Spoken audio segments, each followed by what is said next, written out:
Welcome back. Guilt and shame are the ball and chain around your ankle that are preventing you from pursuing your purpose and calling. So, welcome back to the Arena live show with myself and PJ, the right hand man Hey, here, and we are going to talk about that topic, which is how do we as men let go of the shame, let go of the guilt, right? Because it's the number one thing that is killing your ability to actually go after your goals, go after your dreams, and live your purpose. Because with shame, with guilt, it really is. It's like the bars of the prison that we keep ourselves in an emotional dungeon, right? And we lower our identity when we feel like we're not worth it. Not and so all of the other conversations about raising your self worth, right, setting your identity at a new point, all of that are going to be undermined and sabotaged if you don't do the important work, which is letting go of the guilt and the shame, which really becomes an addiction. Quite frankly, quite honestly, right? And that's one of the places where I'm always going to state, a bit challenging, but it's what I live, eat, and breathe myself. Is we got to face ourselves in the mirror and acknowledge what am I, when and where and how am I addicted to an identity of guilt and shame?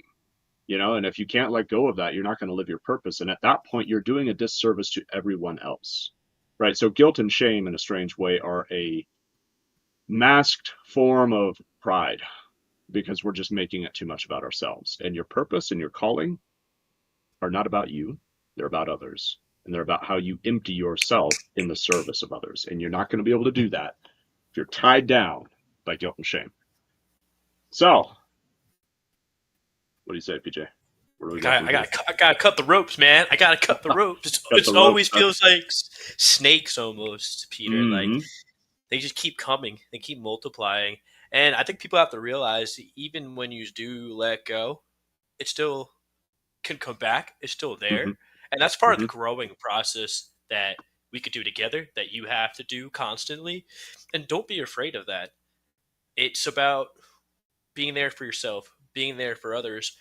But once you realize and acknowledge that, hey, I have atomic negative thoughts, I'm just dwelling in this low state because that's what you're comfortable with. That's what you know. And that's what you are like, oh, look at everybody else. Why me? Why me? Poor me. All right, screw that, mate.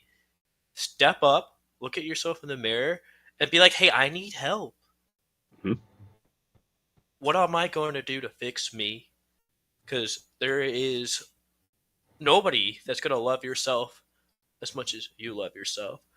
And once you start getting rid of that guilt and getting rid of that shame, that's when your purpose is going to help serve others. And how you serve others could be a whole bunch of different ways and variations, shapes, and forms.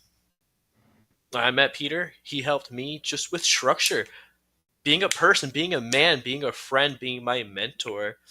It could be different ways to get help. Like we say, therapy, art, creation. Creation as a man will go so far. And this is what we're doing right now. We're creating a reality where men and women are included, but we do technically focus on men to be better than yesterday. We have this open arena not to fight, but to debate, to engage. And this is the cool part about building this community together. So, Peter, what's one form of guilt that you think you've been able to combat and overcome recently?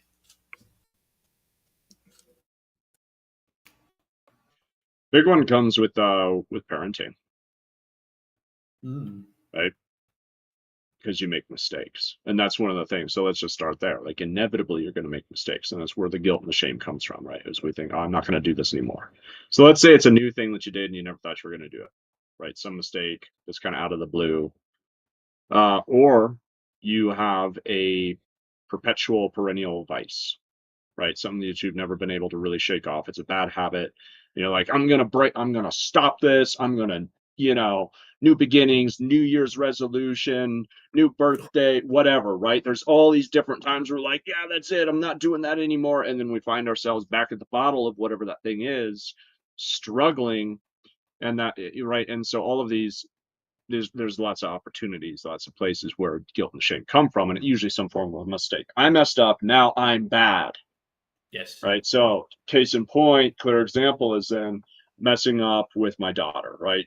Not be just just recognize, just taking out my impatience on her in the moment, snapping at her in a way that I would never want to, right? And realizing it's like that was a moment where I hurt her, and it's like that's awful, Right. like really, that's my job is to do my best to raise, like great human beings. And part of Right. that is part of like doing a good job is negating the bad, right? If you could just simply not inflict pain, you're doing a good job, and then you can go far beyond that, right? And there's times though where it's like, man, I messed up. I inflicted pain, So then there's two options. Maybe there's more than that, but let's just roll with there's two. There's two main options. Either Mm-hmm. I go into a connection fit of, oh man, I can't believe I did that. I'm such a bad dad. I messed up. And then what am I doing? I'm reinforcing all the damn negativity and I'm building up all this tension. And what's likely is that she'll come back around and do something and it'll trigger me and I'll snap at her again. Mm-hmm. Right. So that's part of the place where you just got to stop and just objectively, scientifically recognize that you stewing in your own mistakes is one of the stupidest, most selfish things you can do. Oh So yeah. if you hurt somebody, don't sit there and be like, "Oh, I can't believe I hurt." Just go and apologize, say you were wrong, and just move on. Forgiveness, right? Forgive yourself and allow them to forgive you and just cut it off. It means you're not carrying it, right? But when the guilt and the shame are like this big old bag, a sack of dirty laundry that we, shit in our underwear. And then we're like, oh, I'm going to carry it in a bag on my back for the rest of my life because now why? Because we're then carrying an identity. So that's where behavior and identity are things that we have to separate and cut a line between. And that's part of this life-changing work is when you learn to do that, when you learn to cut off, my identity is not connected to what I've done, Yes. right? What Yes. what you do does define you. Yes, but you can't identify with it because you're setting yourself up for so many potential traps. Number one, an identity of guilt and shame. Because why? Because I messed up. Well, duh, who hasn't, first of all? So get off your high horse is one of the first places you got to check yourself in the mirror. Who do I think I am in the first Mm-hmm. place? Where is this ludicrous idea even coming from that I would be the perfect father? Of course I'm not, right? So I've set myself up for failure already, and that's a whole nother train can go down, right? But like, what are the belief systems and false expectations? We fail a false expectation, then there's guilt and the shame. Well, the expectation was wrong in the first place, but the place you can check it in the moment is to realize that does not define me. I did something that was poor parenting, Mm-hmm. but I'm still a good dad. And if I'm not going to define myself as a good father, as a good dad, I'm not going to be one, quite simply, right? Because I'm going to act out of what I believe myself to be. So that's the State play. of You being. have to shift your identity first and your action will follow. But if you keep defining your identity by that behavior, you're just reinforcing the behavior. Sorry about that. I was just saying it's just a state of being. Like it's something that we're gonna keep discussing and Yes. drilling into everybody.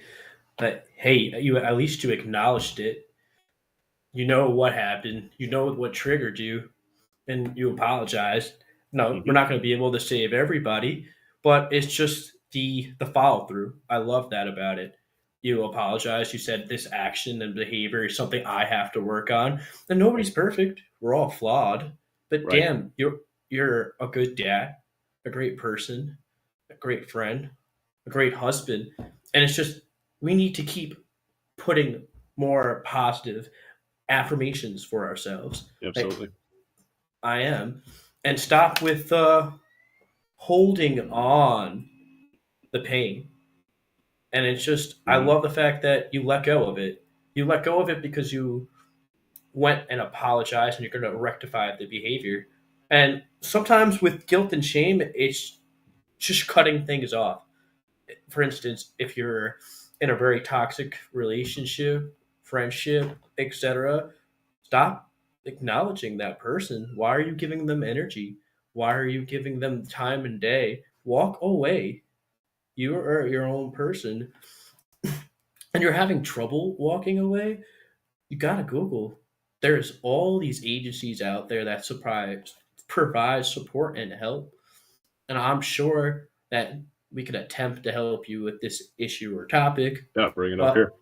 Join the yeah, brotherhood. hey, Can you drop that up? Yeah, I'm gonna drop it right now.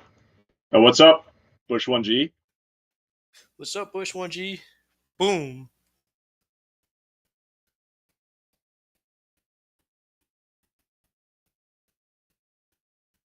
Stand by. But a lot of it too, I think it just comes from childhood trauma, unresolved childhood trauma.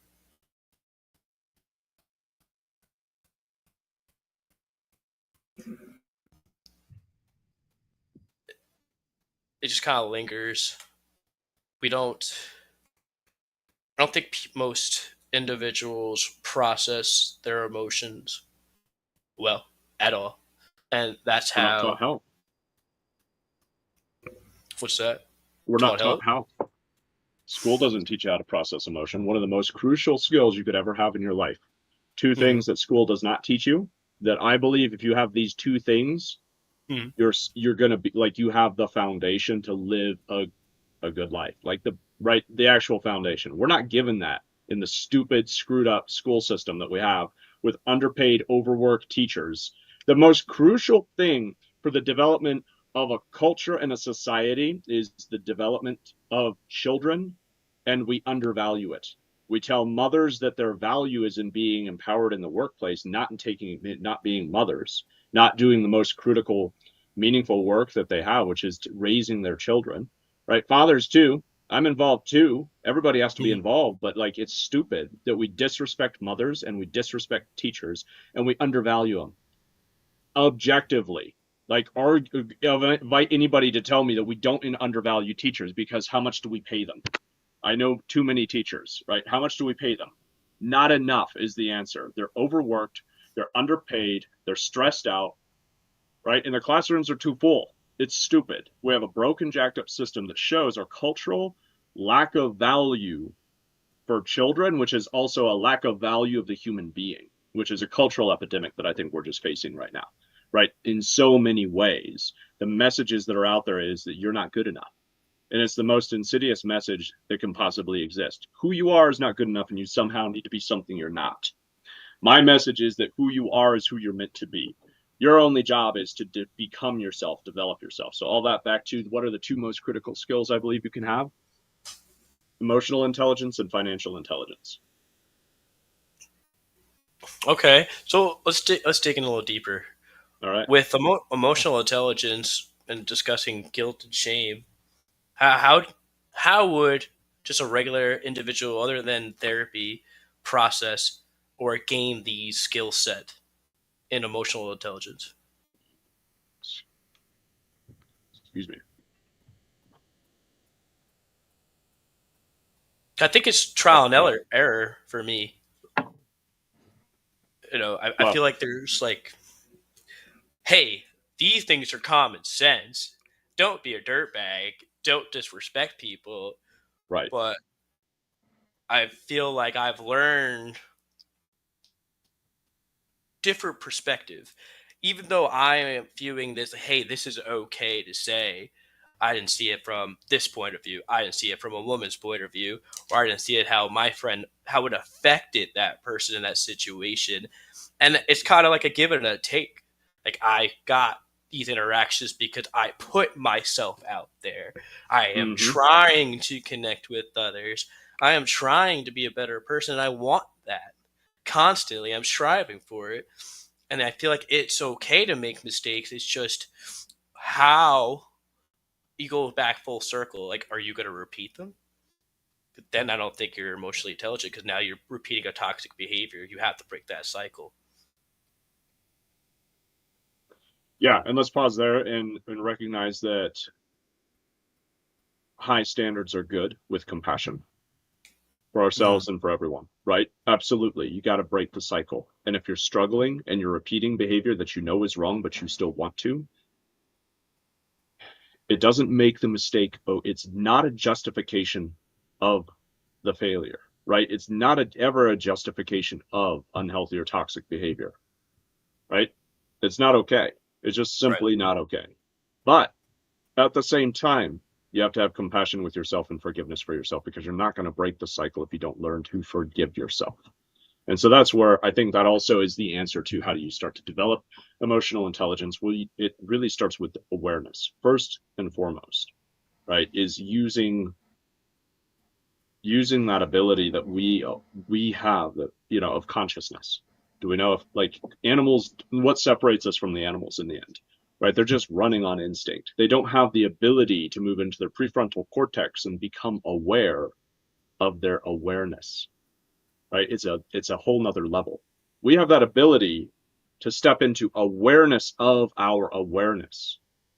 And then, as my friend and teacher Roddy Carter will tell us, right, then we have that ability to start to identify, are we thinking, feeling, or fearing? Because that's the three levels of the brain as well, right?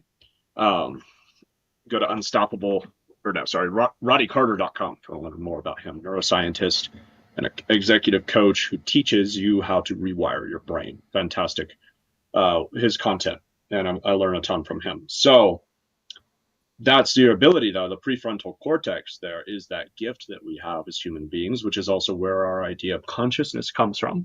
Consciousness being something that, very difficult to study, but it's the gift here. You want to learn, you want to develop emotional intelligence, you have to practice consciousness, which is simply sitting and being, which is very much in line with what I said last week, or whenever that was, maybe 2 weeks ago, right? Sit with the pain. You want to find healing, you got to sit with the pain. And that's also where we develop that emotional intelligence and resilience, right? Is when you sit with it. You sit with yourself. You want to connect with other people? Connect with yourself. If you can't connect with yourself, how do you expect to connect with others, right? And if you're struggling in your relationships with others, look at yourself, not at them. And that's how you start to build that true intelligence, is when you start to realize this person's bothering me, but it's not them, it's me, right? Because I'm assigning meaning to them. I'm assigning meaning to what they're doing. And I know you're going to jump to, well, what about if they're toxic, or if they're a narcissist, or if they're abusive and you shouldn't be in a bad relationship? Absolutely. Yeah. Cut off the ties that are bad. And recognize that the only way that they have any influence over you at any time is when you give it to them. So your opportunity is to remove that influence. And part of how you remove that influence is by cutting off the ties and by forgiving, because you don't have freedom without forgiveness. Forgiveness equals freedom, because forgiveness is the cutting off of the bonds. And you're releasing the energy when you're sitting and you're stewing in, like, bitterness, resentment. I don't like this person. They did this thing to me 20 years ago, and I'm still holding on to it. It's another form of this emotional baggage that we carry around, like guilt and shame. And it's also bitterness, resentment. I'd say those are runners up, ball and chain that's going to prevent you from pursuing your purpose. And if you're wondering what the hell's my purpose, we'll stick around, subscribe, and because we're going to talk more about that. If not today, then definitely in upcoming content. But if you don't do this work, if you don't develop your emotional intelligence, it's the ability, the skill. And the beautiful thing about, like, skills, here's the bottom line, right? A skill you can always learn. You can always develop a skill. You know what I mean? Like, sometimes we treat it like, oh, they're gifted or they're talented, or, like, whatever. I was watching some interviews with Mr. Beast, like the #1 YouTuber. If he's not #1, I don't know who is, right? And so many people think, oh, he's just lucky, or like, yeah, sure, I could get big if I had enough money to just give stuff away all the time. He started without giving money away. You know what I mean? Because he built the skill set. You have the same opportunity with emotional intelligence. I was not born with, like, I didn't, you know what I mean? I wasn't born with this ability to just be like, I'm so emotionally intelligent. I went through immense amounts of pain and sorted through immense amounts, a heaping pile of trauma and garbage, right? And had to do this work of cutting out the thorns, pulling them out of my own heart. and realizing, yeah, somebody else put this here, but it's only up to me to pull it out. That's the key. Somebody else was wrong. Somebody else was abusive or toxic or narcissistic or whatever. But if you're sitting there and you're still complaining about the person that put the thorn in your heart, you're a victim to that person. You get to be the hero by removing the thorn. You have the So power. I got a question for you. Mm-hmm. I haven't talked to too many people about this because I'm actually embarrassed. I recently went on a date, and I thought it was gonna be like all fine and dandy because we seemed to connect, but they actually hit me multiple times throughout our first date, and it was upsetting, Hit you triggering, hit me. Like, like antagonistically. they said that they were flirting. I was like, whoa, can you not do that? That's not flirting to me at all. And like, I was trying to set boundaries, but like they punched my chest, they slapped my leg, and the last straw I had was they slapped my face. So like, I was very shamed into talking Mm, about this.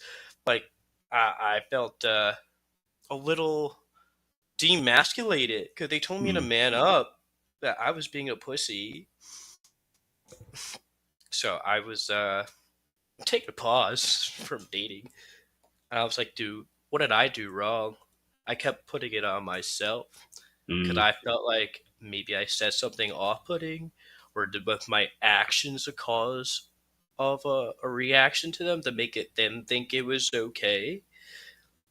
Super just uncomfortable, and still am uncomfortable. Yeah, no, understandably, and that's a classic reaction. Is like to basically, I don't know who was telling you that, but like to reinforce the negative beliefs. Like, oh yeah, you got a man, like whatever. That's not helpful. And it's even here's the, and I'm so glad you brought that. And I also just want to pause and appreciate you for bringing that up. You say I haven't talked about that with many people, and then you bringing it up here publicly on the internet in front of like all the billions of people, all you billions of viewers out there. Thank you. Now, where are your subscriptions? I mean, come on, subscribe, There uh, you go. like, Well, we're here to subscribe, serve. and share this one at at timestamp 22 minutes where PJ opens up. Right. But the but Sorry. but it does. It takes courage to open up with that vulnerability about that. And then if you open up with the wrong people, they have the wrong reaction, and it reinforces some form of guilt and shame, and that's not healthy. It's not right.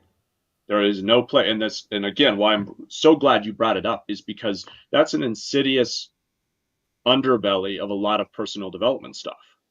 Because a lot of personal development, NLP, mindset stuff turns into this psychosis where you're like hyper analyzing what did I do to attract this thing from this person, Yeah. which is an aberration of the truth that you're creating your reality, you're creating your experience, you're attracting what you want into your life. But that does not mean it is so unhelpful when you go into the spiral of how did I attract this bad thing I don't want. I'm a pussy and a weakling and I'm not a real man, right? Yeah. Not helpful, right? So it comes back to like if I snap at my daughter, I'm a bad dad and blah blah blah, and then right, not helpful.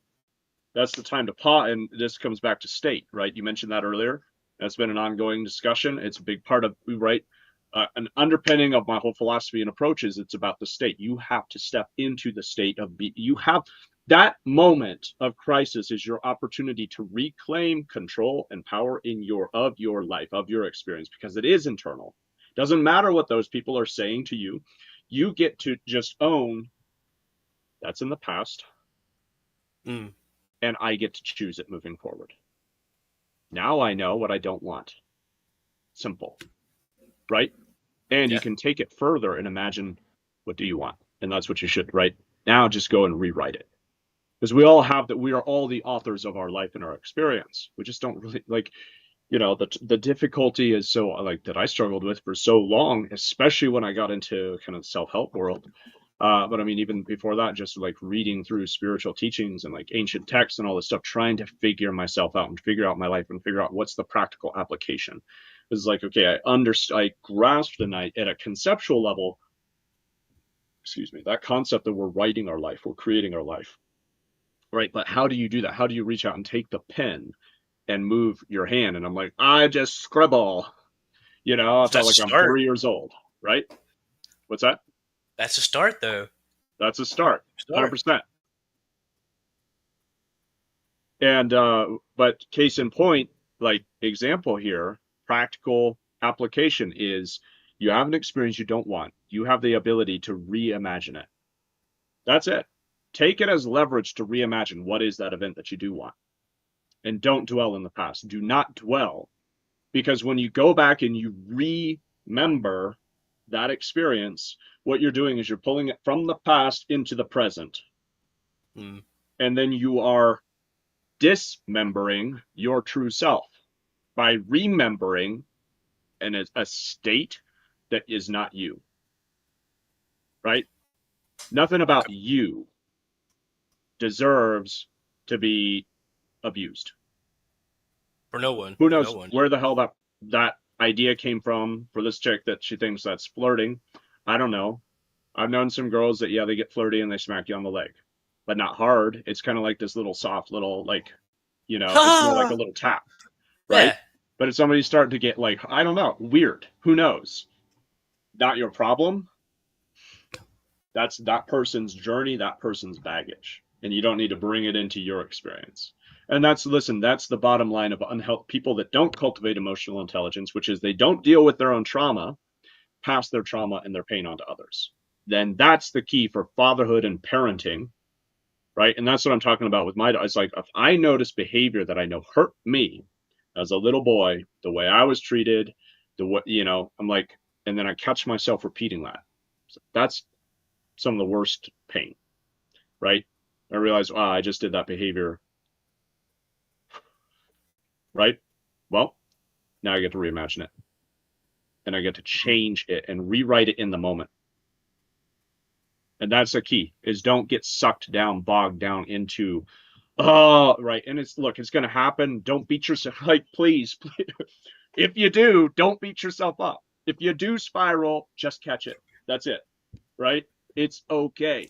We practice exacting standards with deep compassion, right? The standard is so much more than any of us are going to be capable of achieving. So you have to have the depth of compassion.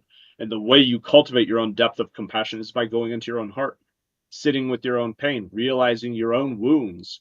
And what that's going to do is it's going to open your eyes in new ways, as it says, about Paul in Acts, in Scripture, as the scales shed from his eyes and he can see clearly. I feel like that's the experience that we have when we sit with ourselves.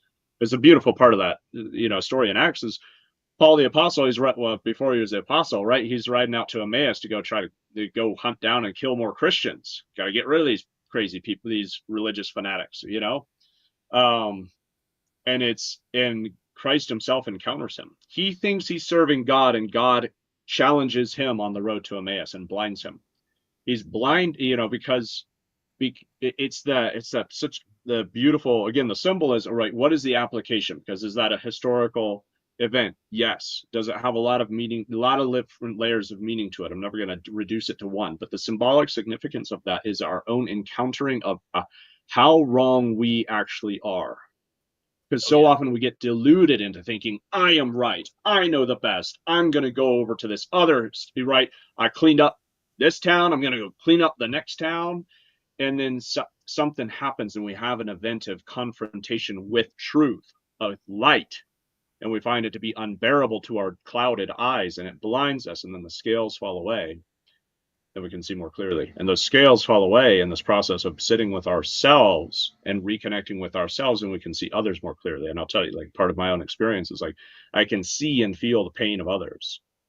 It's part of, I think, what led me, I mean, there's a lot of things that led me into the work that I do, but one of them is just like a sixth sense kind of, or a third sight kind of idea, right? Which is to see and feel the pain of others. And I have that capacity because I've deepened my own capacity. You're a true empath. And then you realize that, hey, I understand pain.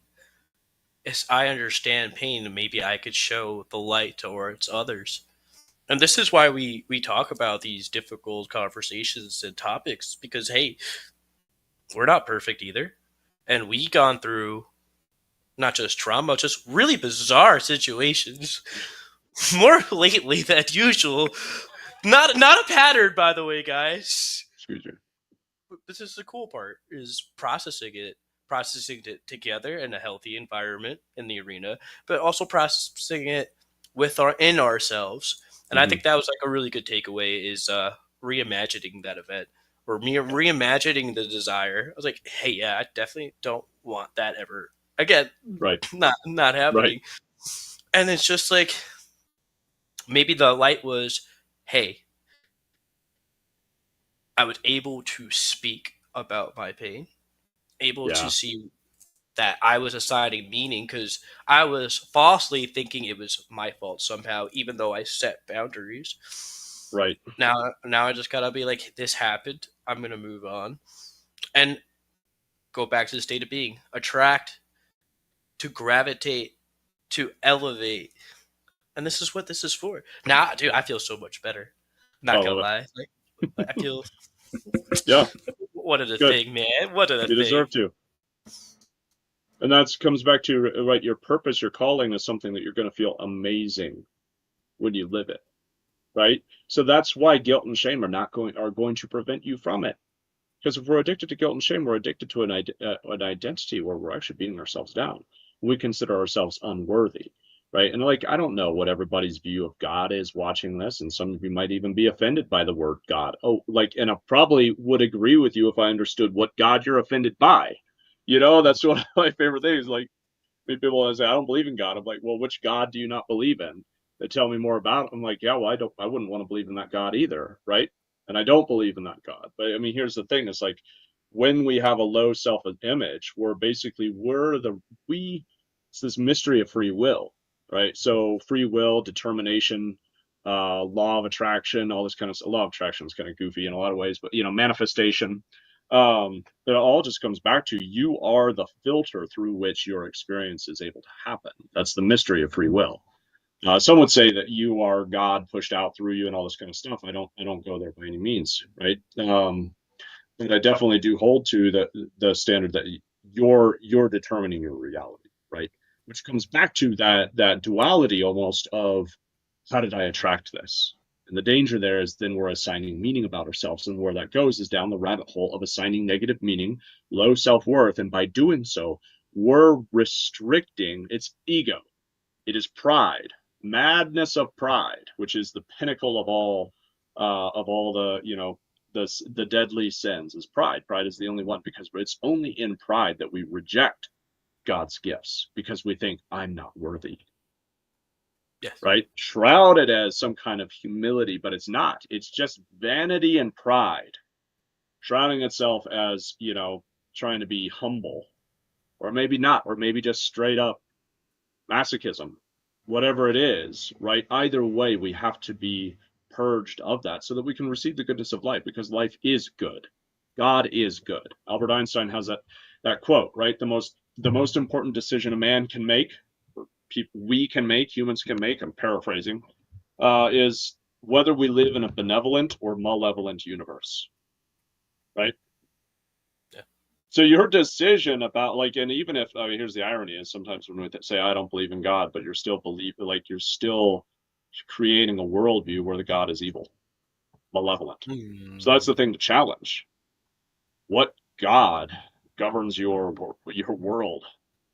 You know, um, man, that's such a whole other topic to go down. Well, But we will. We'll get back to that. we'll come back to that at some point at the appropriate time. Um, but there was another point I wanted to make in all of that. Um, I think it's just meaning.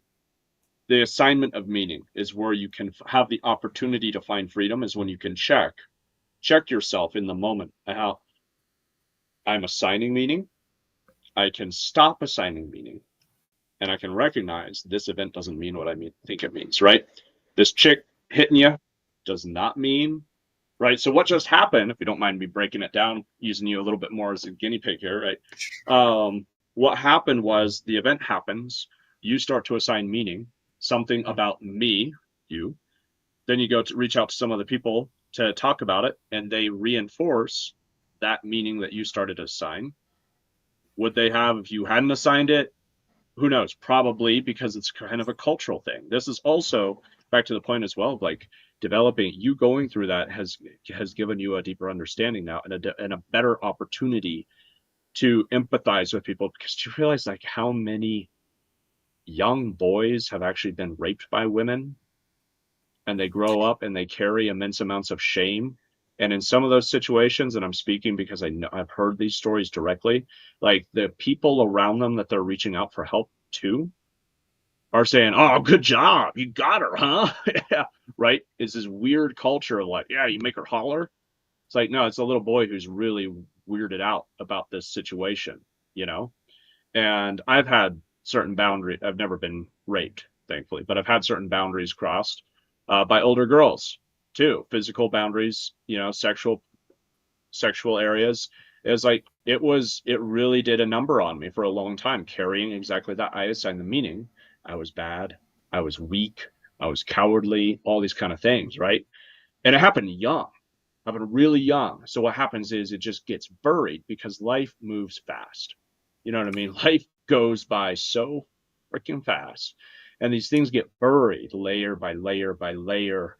And we reinforce them because again, that little boy inside, and this is the power of emotional intelligence, is it empowers you to mature the little boy inside who's screaming out in pain. My little boy inside comes up, right? This dramatically, and to your point too, you said early on, like they're like snakes and they come back, right? You're going to go through cycles. Healing happens in cycles. You cycle and cycle and cycle. And I'm just like very thankful and very grateful to have a very different experience of it now. But you know, it used to be when it was so exaggerated, I felt like anytime I'm moving forward, excuse me, and starting to make progress in life, I felt like the something was grabbing the wheel, yanking the car to the side, and over the cliff we go.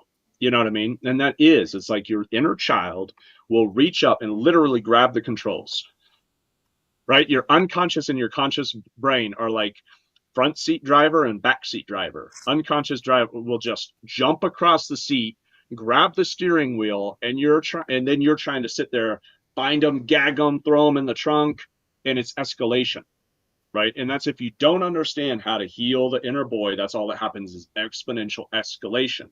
Because you bind them, gag them, throw them in the trunk, he finds out that he's cutting the brake lines or something else, right? He's finding a way.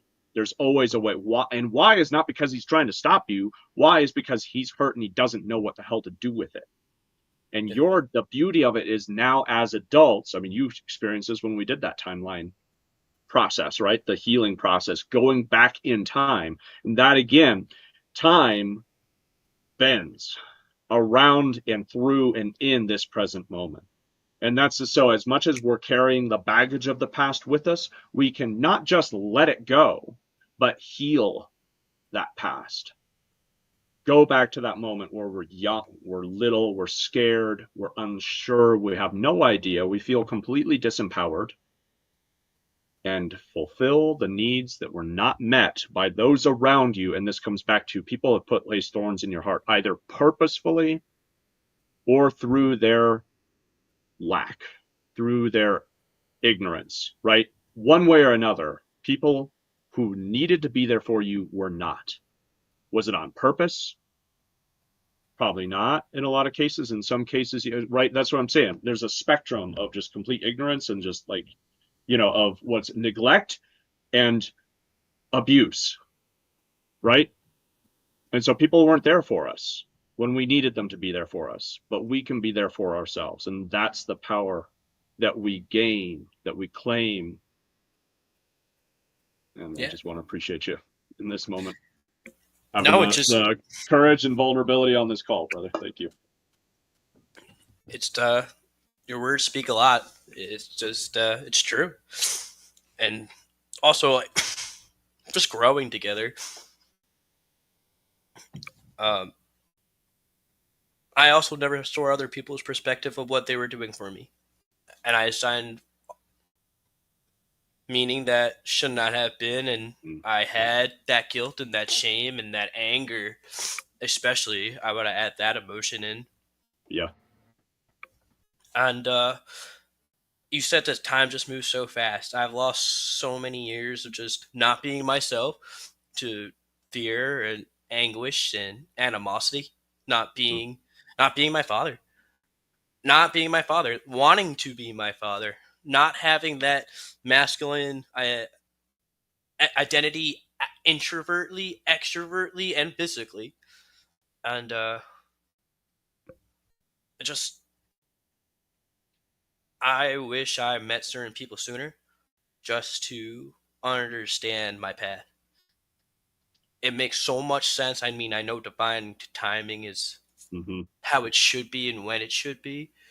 But if I pull the trigger on my desires, my needs, maybe I could have helped the younger me.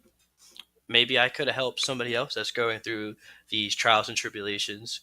Because nobody should feel like they're not enough. Nobody should get No, verbally, physically abused. And I think we just need to be more real with each other. Like there are situations we can't control, and it is unfair and it's disgusting. But these triggers, these obstacles, I'll tell you one thing, Peter. It just makes me fueled with commitment that this is really something I need to that's it. do. That's it. Yeah, that's it. We just get that. That's the beautiful opportunity is that, yeah, the pain and the baggage that we have is just loading tension that will carry you higher. So, one thing I want to just challenge you on in a friendly way in the arena here is that hey, uh, don't speak in terms of regret. I should have or I could have, right? Because here's the next level of it is you can now. You wish you had met certain people that could have given you guidance earlier in your life, but you can now. And that's that power of the rewriting. And I think some people, look, I was going to say, some people out there hearing this probably think I'm crazy because when I first encountered this, I thought it was crazy too.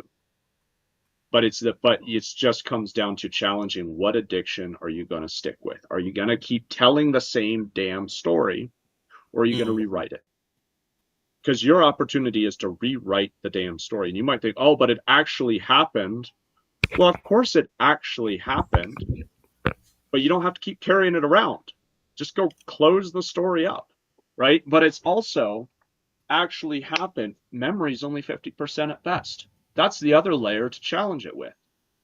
And when you cloud it with all the meaning that we assign to it, that's the real place where, listen, if you just have the opportunity to go back and fix a damn thing, like it, do you want to fix it? Do you want to grow or not? Really becomes the question. Or do you want to just keep carrying the baggage? So that all that to get to, you can be as delusional, excuse me, as just simply rewriting the story and saying that didn't happen.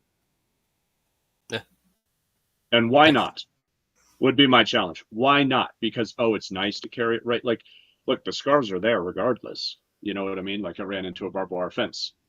I don't know if that shows up on the grainy camera, but like I got scars on my neck. They're not going anywhere. You know what I mean? But I don't have to walk around carrying the trauma of that event, right? Because it was a traumatic event. I can get back on a dirt bike and ride it around. You know what I mean? Like as kind of a simplistic example. But what I'm getting at is here, like with these deeper emotional scars, because emotional scars, let's be real, are far deeper. This is skin deep, right? The emotional baggage, the emotional wounding, that's way down in here. But you get to rewrite the experience. You get to heal, like you get to have that opportunity now of going back and giving to your younger self what he lacked. Yeah. Right. And the only obstacle really becomes when we get in our own way and we rationally say, well, that's not possible. Like, hell, who says? By what authority? Right? We don't know how they built the pyramids. I mean, now there's, they think they figured it out with like sound waves. And I think, well, that could be it. But and would be really Seems. cool if that is it, but we still don't know how they got the the giant heads and in the all this stuff. Like, there's so many. We know less about the bottom of the ocean than we do about the surface of Mars. You know what I mean? And far less about our own human brain. Yeah. Neuroscience is just like unexplored area of pioneer. So you get to rewire it. And when we think, oh, but it actually happened this way, well, your memory is only 50% at best, and it's clouded by the judgment and the meaning that you've assigned over time to the experience. Right? So what are we gonna write next? That's always my thing. You know, like I can't wait. Like I can't wait because it's like this new endeavor is so much fun. It's passionate. Mm-hmm. It's giving me more reasons. Like, oh, I gotta get up and I'm gonna be trying something new. This is super new. This is getting my out of my comfort zone. This Mm-hmm. is trying to actually serve something greater than myself, which I think is like my biggest factor in motivation in this is like, wow, like let's really develop a community because I Yeah. know what it's like to be alone. I know what it Yeah. likes to have that pressure on your collarbones that begin to cripple and crack. But cool, let's take it off together. Right. Let's- Yep. Yep. And that's it. And that's the beauty of having the right support system, having the right peer group. And by right, I really mean quality. So if you get around the wrong people and you share your experience, like case in point, you again, or like if I get around the wrong people and I share why I slipped up and I snapped at my daughter, right? They're going to judge me for it. Why are they going to judge me? Because they're already judging themselves. So if you want to step into the arena, you have to leave judgment at the door and deal with what is. Just we want to drop a bomb him, motherfucker. Deal with what is and stop bringing your judgment. Right? That's the reality. You don't get to step into the arena if you're carrying all your judgment because you're just judging yourself. And if you're judging yourself, you're never going to be who you can be, who you are underneath because you're carrying the unhealthy mask of who you've judged yourself to be. And then you're going to, and it's human nature, inevitable. It's like positive, negative must flow to positive. I'm talking about electricity. Must. It's not if it's not a maybe, it must. It's the same thing. You carry around that negative charge of judgment. It has to flow. So you find somebody that's positive and you're going to just try to inflict your pain onto them because you're not dealing with it yourself and not looking yourself in the mirror and acknowledging that you're just carrying self-judgment. And so when somebody else trips up, it's easier to attack them than rather than deal with yourself. So a sign of strength and maturity and masculinity, real masculinity, is when somebody sees somebody else fall and they don't judge them, but they help them up. Amen to that. Yeah. Right? They lift them up and they tell them, I get it. I know what it's like to be there. I might not know your situation exactly, but I know what it's like to feel your pain. But I'm here with you, brother. Right? And that is exactly, and that's where I'm going to cue up my little pitch here. But I mean, it is exactly what the Brotherhood is about. And I'm pitching something absolutely free. I'm just inviting anybody and everybody, any men out there who are listening to this, to come and join PJ and me in it's a Discord community. So if you don't know what Discord is, well, you can figure that out. But I mean, I wasn't able to get the link to load here earlier, but I don't know. Oh I'm just no. like copy and paste isn't working for me. Tech challenges. Oh well. I Go to got you. unshakable.pro. I'll have it up there. But join us there because that's the purpose of the Brotherhood, is to create that space where it is an arena where you can deal with what is real, right? So you can become yourself, become your true self, and step into your calling and step into your purpose.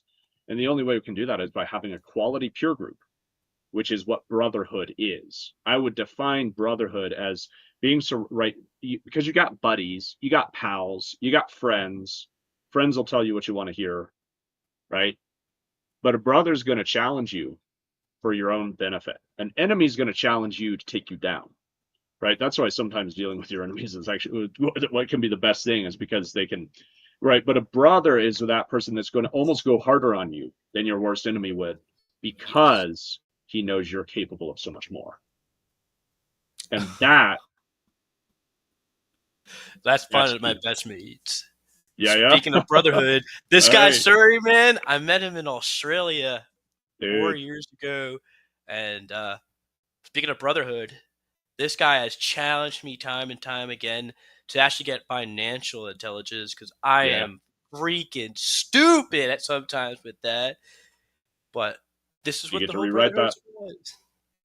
Help, Peter. But yeah, this is the best part. Developing relationships is key, especially with men. And I can't tell you Mhm. time and time again, it's going through either activities, competition, love, struggle, experiences is key. Cause I feel like then you're developing your emotional intelligence. then you're then you're Stories get back. developing. We're gonna be choking me up. But like through traveling and meeting new friendships is key to growth. The Yeah. key to letting go the pain that we held, the pain that uh, we just kind of bury at this point. And this is the best thing about brotherhood was physically, mentally, and spiritually challenging. We're here together. We're here to Holistic. grow. Hopefully you could drop your Discord. I just sent you your link, but I have no access to the comments. What? But this is the cool part is doing it together because like I can't tell you seeing my best friend get married a couple of weeks ago was absolutely fantastic. We've been through like hell and back, and I got to see him marry his best friend. I got to dance with his grandma. I got to experience joy with him and his family. And I think that key takeaways is it's not all about struggles and pain and guilt. It's the purpose. It's sharing your wins with one another, sharing experiences with one another. That's how you also serve. That's how you grow.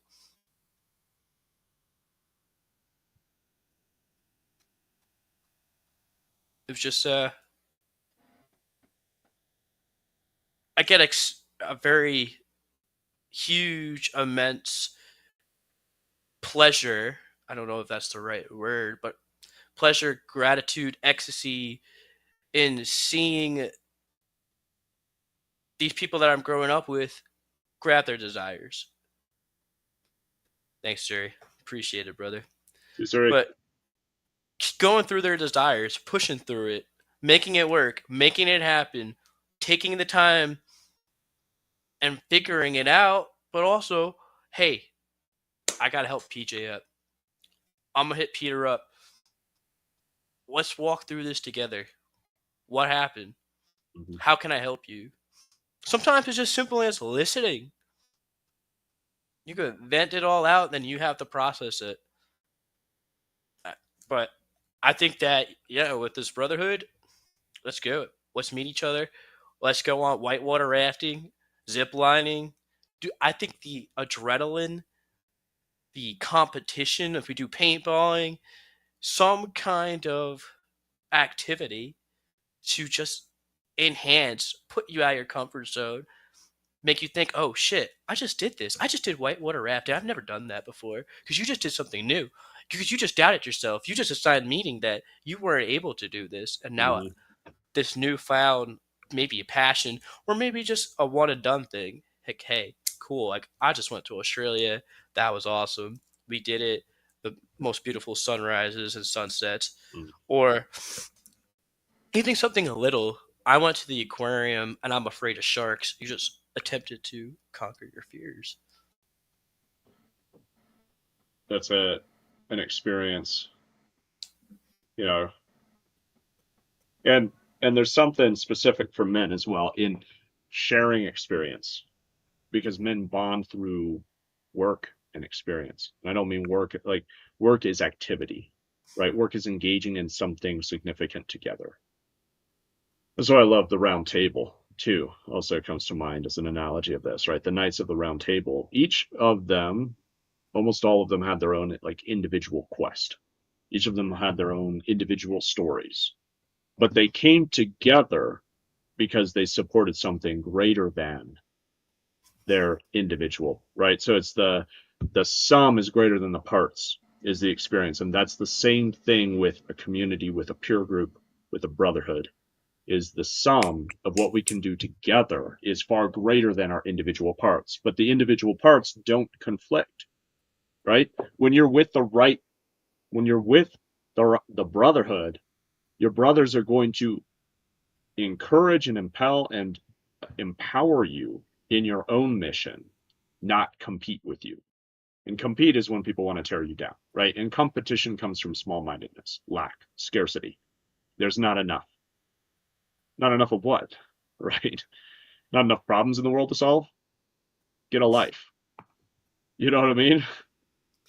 Like let's solve problems together. And sometimes you got to go on your own journey, and that's totally fine. In fact, it's good. You need to, right? Like that's the Native Americans went on their spirit walk and they did that by themselves.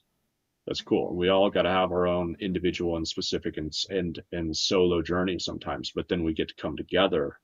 And either that's just coming together to meet, like you said, vent, compress, decompress, process, whatever it is, or it's actually coming together to engage in meaningful work together, because sometimes you can't do it by yourself, right? Like those, boss fights. Gotta have a team. Slay the dragon together, brother. Let's go. Who's the healer? No, definitely not me.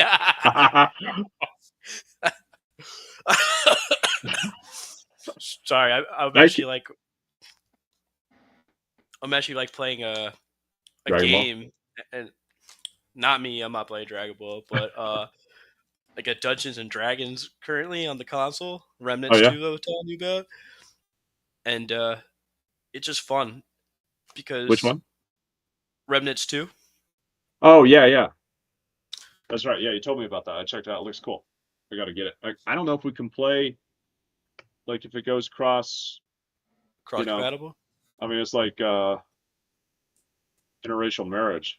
You know what I mean? PC. Sorry, I'll get enough money if you guys support me.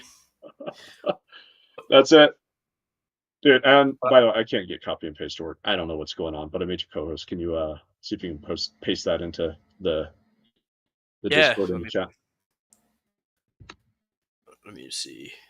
Please. Thank you. Got you. Sorry for the technical difficulty, you guys. Oh my gosh. There we go. But yeah, Remnant 2 looks cool. What do you play? You like roles in general when you're playing the game. You like damage, support, tank? I'm usually tank because I like to be that asshole. Like, I'm big, I'm strong, I'm gonna take everything on my own. But this is the first time I went outside my box. Oh yeah? Yeah, I decided to be a hunter, which is like a damage. What is it called? DP, DT, DPS. DTP, DPS. Thank you. I knew I was close. But it was just kind of like, oh, I could do this. I could attempt to recreate myself. Nice. And it was kind of like, this is why I like this topic. Yeah, I love that. I love that. I mean, we talked about that on the stream, which, by the way, if you're not on Twitch following me, definitely check it out there. I'll be streaming more games because I love talking about gaming and like the experience of it, right? Because we have that opportunity to engage in a storytelling experience. And it's cool, just like that. Like Remnant's not necessarily like a story, like a heavy story game. It's more like action and just go shoot stuff up. But it looks like it's got a good story to it, but not like deep story, But still, what's cool is you have that experience. That's what I love about games. It's like you have that ability to experience. How do I recreate myself? How do I reinvent myself just with playing a game?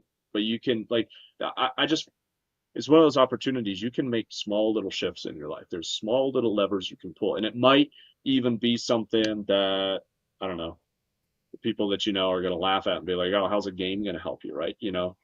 Just don't listen to them. Everybody has an opinion. All right, so yeah, opinions are like assholes. Yes, Everybody's got them, and they all stink. All right, so you just find where's the lever in your life that you can pull that is going to make a little change. And a little change might not look like much, and people around you who are used to negativity and self-doubt and blah, blah, blah are going to go like, oh, what's that? That doesn't matter. Well, fuck them. Because you make little changes over and over and over, and you get you get down the road and all of a sudden your life is totally different and you've left them in the dust. And they can make their own damn decisions whether they want to come with you or they want to stay back there. But whatever you do, don't let them drag you back, right? Because you deserve better. Each and every one of you out there deserve better. Join us in the brotherhood. Let's game together. Let's grow together. Let's, and join us here every Thursday. It's going to be a blast. Hell yeah! Because when we have And each I other, got to get Remnant too, so we can see if we can play that together. I'll do some research. Support and DPS. Usually my DPS is usually mine, but I love support roles as well. Healer. Played the healer in WoW, the old raids. Oh, you were a droid? A droid? Yeah, is it a droid? Did I say it wrong? Druid. I was so out. Thank you. God, my pronunciation is awful, mate. Paladin, actually. Paladin, I was back ret, and then I went holy. Oh. Amen. Yeah, but I did get a resto druid on a private server that was like hacked and whacked. If you ever played on one of those, I don't know if they're still around, if they still exist, but people like created private servers a while. They hacked the game and rip it off, and then they could change the settings, so it was like you level faster and all this stuff. And I took one over. It was a blast. It wasn't like a ton of players; it was about 100. But I created a guild and got everybody on the server into my guild. That's amazing. Like, swallowed every other little guild, got them all into mine. We did some fun stuff on there, but I had a resto druid there that nobody could beat me in a duel. But just infinitely keep myself alive. It's pretty fun. So somehow that seems cheesy. I love that for you though. Totally cheesy. But yeah, no, guys, definitely check us out on Thursday. When we have each other, we have everything. Any other closing remarks, mate? Let it go. Rewrite it. Right? That's the big takeaway. You've got so much more to live for and to be than the guilt and the shame of whatever happened in the past that no longer belongs. It's not a part of who you are. Just cut it off. Rewrite your story. Claim your power. Live your purpose. Join the brotherhood. Boom! Boom!